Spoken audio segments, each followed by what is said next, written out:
पत्ते तो झड़ते हैं पर उठाते हैं कोई कोई, पत्ते तो झड़ते हैं उठाता है कोई कोई, वादे तो सभी करते हैं पर निभाता है कोई कोई। हमने जो वादे किए थे 100 प्रश्न के साइकोलॉजी में, हमने 10 पार्ट जो है साइकोलॉजी को 100 प्रश्न बना चुके हैं हमने हिस्ट्री में, और जो हमने 100 प्रश्न के वादे किए हैं यह जो है 1 से लेकर 50 तक ये भी हो ही गया। और इसके बाद दोस्त एक जो है निर्भय नाम के जो है एक लड़का भाई ने बोला है कि ये बताइए जो सब्जेक्टिव लॉन्ग क्वेश्चन के जो है ना गेस कब कीजिएगा। तो सुनिए दोस्तों, यह जो पूरा पार्ट है हिस्ट्री के खत्म हो जाएगा ना, तो इसके बाद जो है हम आपको लॉन्ग क्वेश्चन अलग से सीधे एग्जाम में देखने को मिलेगा, हम गेस करके सब जो है देंगे आपको। जो है ये सब कहने की कोई जरूरत नहीं है। इसी तरह जो है आप कोई प्रॉब्लम परेशानी होता है तो आप कमेंट बॉक्स में पूछ सकते हैं। सबसे पहले स्टार्ट करते हैं प्यारे मेरे दोस्त।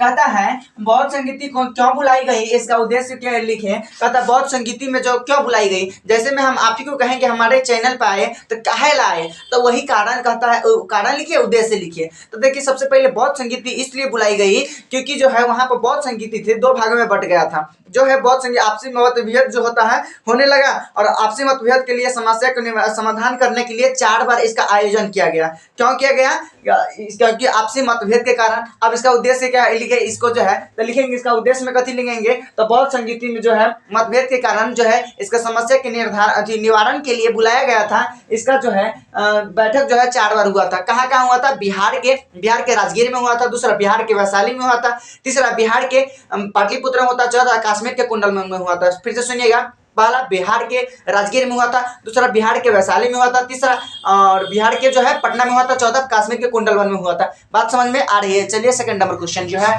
आपका जो है स्तूप चैत्य एवं बिहार से आप क्या समझते हैं। देखिए स्तूप चैत्य यहाँ पर वही होगा। स्तूप के मतलब की होता है, देखिए बौद्ध धर्म किससे है तो पूछेगा स्तूप का संबंध किससे है तो बौद्ध धर्म से, पहला ऑब्जेक्टिव में पूछेगा। और इसके बाद पूछेगा चैत्य का संबंध किससे है तो बौद्ध धर्म से, बिहार का संबंध किससे है तो बौद्ध धर्म से। आप सुनिए स्तूप किसको कहते हैं, जब बौद्ध धर्म के यानी महात्मा बुद्ध का महापरिनिर्वाण हुआ, जैसे में तो कोई व्यक्ति के दफनाता तो यहाँ हम लोग यहाँ से जैसे पीरी पड़ते हैं वहां के तुलसी के पत्ता डाल देते हैं, उसी प्रकार जो बौद्ध धर्म में जो दफनाया गया है उसको जो बनाया गया समाधि या महापरिनिर्वाण को जो है उसी को क्या कहते हैं तो स्तूप कहते हैं। चैत्य के मतलब होता है बौद्ध धर्म में जो है पूजा स्थल को क्या कहते हैं चैत्य। हम लोगों में जो होता है जो बड़का पूजा होता है छोटका पूजा को, जिसको छोटका पूजा को हम चैत्र बोलते हैं, यहाँ पर क्या लिखा हुआ चैत्य। चैत्य का मतलब होता है बौद्ध धर्म में जो ही पूजा स्थल को जहाँ पर पूजा करते थे उसी को चैत्य कहते हैं। और बिहार किसको कहते हैं तो बिहार के मतलब की होता है कि बिहार के मतलब होता है जहां पर बौद्ध भिक्षु जो ठहरने का स्थान था, बौद्ध भिक्षु जो ठहरने का स्थान था उसी को बिहार कहते हैं। बात एकदम समझ में आ रही होगी। चलते हम नेक्स्ट क्वेश्चन पर। आपको क्या कहता है गोपुरम क्या है, गोपुरम का से है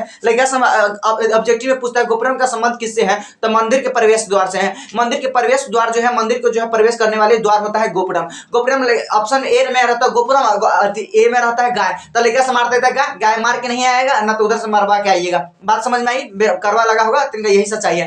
यानी गोपुरम का संबंध किससे है तो गाय से नहीं मंदिर से है। यानी विजयनगर साम्राज्य की जो है संबंधित है, विजयनगर साम्राज्य से संबंधित है जो गोपुरम जो है मंदिर के प्रवेश द्वार है। इसमें ऊंचा भवन जो है ऊंचा भवन का निर्माण किया गया था, ऊंचे ऊंचे ताकतवर को दिखाने के लिए किया गया था। और इसी में यहाँ के यादव ने अपने वहाँ के विजयनगर में अपने आप को वहाँ पर राय घोषित किया। पहले राय घोषित किया वहाँ के अपने आप को ताकतवर समझते थे, शक्तिशाली समझते थे और ऊंचा ऊंचा भवन को दिखाने को मिलते थे। इतना छोटा प्रश्न। अब देखिए हम्पी पर टिप्पणी लिखे, कहता हम्पी पर टिप्पणी लिखे। देखिए हम्पी पर टिप्पणी लिखने के लिए है यानी विजयनगर की राजधानी क्या है हम्पी, विजयनगर की राजधानी क्या है हम्पी। विजयनगर का अर्थ क्या होता है जीत का शहर होता है, विजयनगर का अर्थ क्या होता है जीत का शहर होता है। अब देखिए विजयनगर साम्राज्य में 1336 ईस्वी में स्थापना हुआ था, आपको भी पता होगा। विजयनगर साम्राज्य में 1336 से लेके 1564 ईस्वी तक शासन काल रहा। 1336 से 1564 ईस्वी तक शासन काल रहा। अब देखिए इसमें हुआ था क्या, कृष्णा और तुंगभद्रा नदी के बीच में हुआ था। देखिए वो कृष्णा नदी था और तुंगभद्रा नदी को इस दोनों के बीच में क्या हुआ था तो जो रायचूर का दुआब था, क्या था रायचूर का दुआब था। अब ये रायचूर का दुआब के कारण रायचूर का दुआब था और इसी की लड़ाई किया। अब यहाँ पर दोनों भाई ने यहाँ पर जो है इसकी जीत हुई 1336 में। 1336 में ही इसकी स्थापना हुआ। यहाँ किसका स्थापना हुआ था हम्पी के। यानी जो है कृष्णा और तुंगभद्रा पूछेगा कौन नदी पर, कृष्णा और तुंगभद्रा की नदी के बीच में था। और इसी को जो है इसमें क्या हुआ था मेरे दोस्त, विजयनगर साम्राज्य में।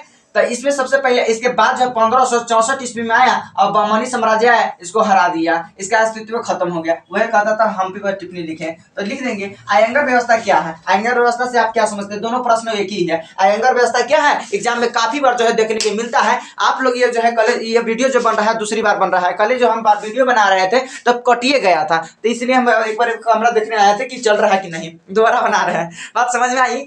अयंगर व्यवस्था का मतलब क्या होता है? अयंगर व्यवस्था में होता है कि अयंगर जो है, जब पहले जो ब्रिटिश काल में होता था चौकीदार हुआ करता था, उसी प्रकार हमारे जो ग्राम में सुरक्षा जो है, इस सुरक्षा के लिए अयंगर व्यवस्था बनाया गया है। अयंगर व्यवस्था में 12 लोगों का समूह रहता है, उसी को अयंगर व्यवस्था कहते हैं। बात समझ में आ रही है?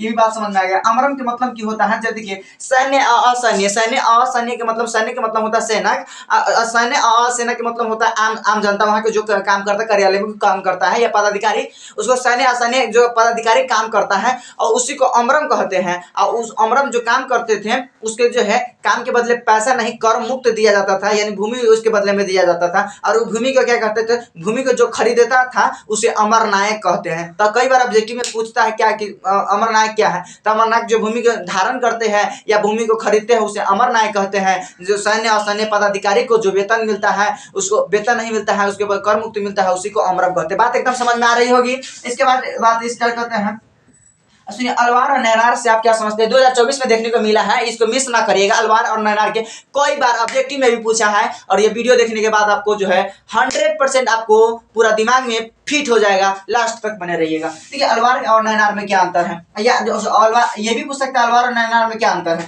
तो अलवार और नैनार से आप क्या समझते हैं, दोनों हम आप बता देते हैं। देखिए, अलवारों की संख्या थी कितनी थी? 12 थी। नैनारों की संख्या कितनी थी? 63 थी। अलवार थी, नैनार जो थी वो शिव जी को मानने वाले थे, शिव जी के मानने वाला थे। वही जो है अलवार जो है विष्णु धर्म के मानने वाले थे। यानी जो है ये दोनों कहाँ से आया था? दक्षिण भारत से आया था। अलवार तो लिखेंगे कभी, अलवार जो है 12 लोगों को संत को है अलवार से कहते हैं। नैनार में 63 लोगों का संत था, 63 गो संत था, उसे नैनार कहते हैं। नैनार में शिव जी को मानते थे, वही विष्णु आदि अलवार में विष्णु जी को मानते हैं। 2 नंबर में पूछेगा, इतना ही जवाब देंगे, आपको उसका बाप देगा नंबर, हम गारंटी के साथ कह रहे हैं। देखिए, झूम खेती के बारे में आप क्या जानते हैं? झूम खेती का मतलब होता है, जैसे में कोई व्यक्ति होता है, यह कहता है झूम झूम के मतलब झूम झूम, बारिश के मौसम में हम झूम झूम के नाचेंगे। समझ में आई बात? तो यानी कहने का मतलब ये होता है कि एक जगह से दूसरे जगह पर खेती करना ही क्या कहलाता है? झूम की खेती कहलाता है। अभी नहीं समझ में आया, हम बता देते हैं। देखिए पहाड़ी क्षेत्र में क्या होता था दोस्तों? पहाड़ी क्षेत्र में होता है क्या होता है, जंगल में काट काट कर उसको जलाया जाता था, और राख में जो बीच में डालकर जो उगाया जाता था उसी को जो है क्या कहते थे? तो झूम की खेती करते थे। काहेला झूम की खेती करते थे? वहां पर जो है तो पहाड़ी क्षेत्र में 2 साल खेती करने के बाद क्या होता था दोस्तों? वहां की उर्वरता जो उपजाऊ मिट्टी होता था वो घट जाती थी। इसीलिए कहीं कहीं देखिएगा गाँव देहात में क्या होता है, तो क्या होता है दोस्तों, वहां पर 1 साल 2 साल प्रति छोड़ देगा, काहेला उसकी उर्वरता को जो है ताकत बढ़ा देगा। समझ में आई बात? इसीलिए एक जगह से दूसरी जगह खेती करना ही क्या कहलाता है? झूम की खेती कहलाता है। कहाँ पर होता था? पहाड़ी क्षेत्र में हुआ किया जाता है। इसके बाद देखिए, इसके बाद होता है अस्थायी बंदोबस्त। आप क्या समझते हैं दोस्तों? अस्थायी बंदोबस्त जो है अधिक जो है अस्थायी बंदोबस्त जो है लॉर्ड ब्रिटिश के काल में, लॉर्ड कॉर्नवालिस के काल में हुआ था। किसके काल में? लॉर्ड कॉर्नवालिस के। कब हुआ था अस्थायी बंदोबस्त? कब हुआ था? तो 1793 ईस्वी में हुआ था। ये भी बात आप दिमाग में सेव करके रखिए रहिएगा, एकदम बात समझ में आई। अस्थायी बंदोबस्त के मतलब की होता है, यहाँ पर क्या हुआ दोस्तों? यहाँ पर हुआ क्या मेरे दोस्तों? तो सबसे पहले यहाँ पर अस्थायी बंदोबस्त यहाँ है, तो अस्थायी बंदोबस्त में क्या हुआ था? अंग्रेज और जमींदार, अंग्रेज और जमींदार के बीच में हुआ था। जमींदार कौन होता? तो देखिए, भारत के जमींदार, भारत के इंडिया के जमींदार था से इंडिया के जमींदार, और जो है और यहाँ पर अंग्रेज, इसके दोनों के बीच में हुआ, उसी को स्थायी बंदोबस्त कहते हैं। स्थायी बंदोबस्त में होता है क्या? यानी सबको स्थायी रूप से करना, यानी सरकार की वेतन जितना मिलती है उसको जो है पूरा स्थायी कर दिया जाए, उससे फिक्स मिला है, उससे ज्यादा नहीं मिलेगा। बात समझ में आ रही? यहाँ के जो है सरकार के जो है स्वामी हो गए कौन? जमींदार। सरकार के भक्त हो गए कौन? स्वाति जो है जमींदार। अब जो है स्थायी बंदोबस्त से क्या समझते हैं? स्थायी बंदोबस्त से हम यह समझते हैं कि यह जो ब्रिटिश काल में, लॉर्ड कॉर्नवालिस के काल में हुआ था, जो है 20 मार्च 1793 ईस्वी को हुआ था। और इसके बाद क्या कथी लिखेंगे?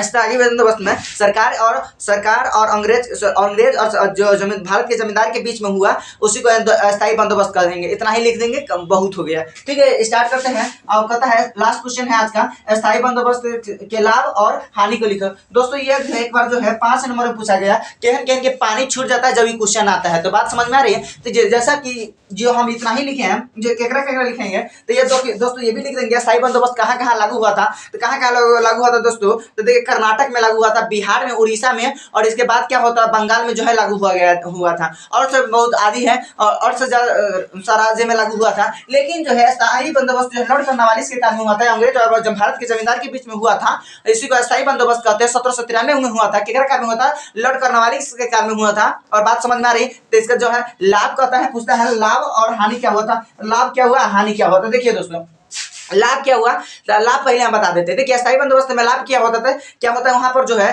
सरकार जो है बार बार बंदोबस्त करने से जो है मुक्ति मिल गई है। बंदोबस्त के मतलब होता है कि कोई चीज से जो है परेशानी जो होता है बार बार आना पर समस्या, जैसे में अभी बीपीएससी को लेकर जो है झटके से हो रहा है, उसको जो है आयोग अगर उसका सेवा कर दी जाती तो इतना मतलब हल्ला गुल्ला शोरगुल नहीं होता। उसी प्रकार जो है यहाँ पर भी जो है जो शोरगुल होता था वो बंदोबस्त जो है समाप्त हो गई थी।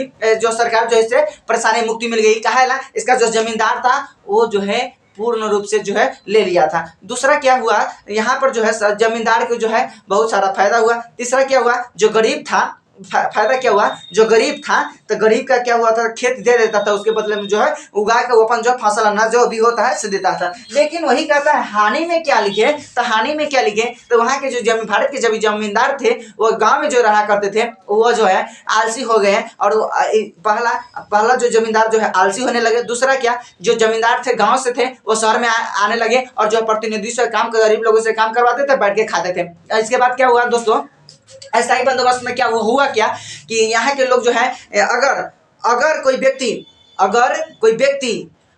व्यक्ति सूर्यास्त होने से पहले अगर वो जो है टैक्स नहीं देता था तो उसको जमीन को नीलाम यानी जब्ती कर लेता था। और यह वीडियो जो देखे हैं फिर जो है नेक्स्ट वीडियो के इंतजार कीजिए। वीडियो देखे हैं धन्यवाद, और लाइक कीजिए, सब्सक्राइब कीजिए और शेयर कीजिए दोस्तों के साथ। और फिर से नेक्स्ट वीडियो में हम आएंगे। आप लोगों को वीडियो देखे बहुत बहुत धन्यवाद।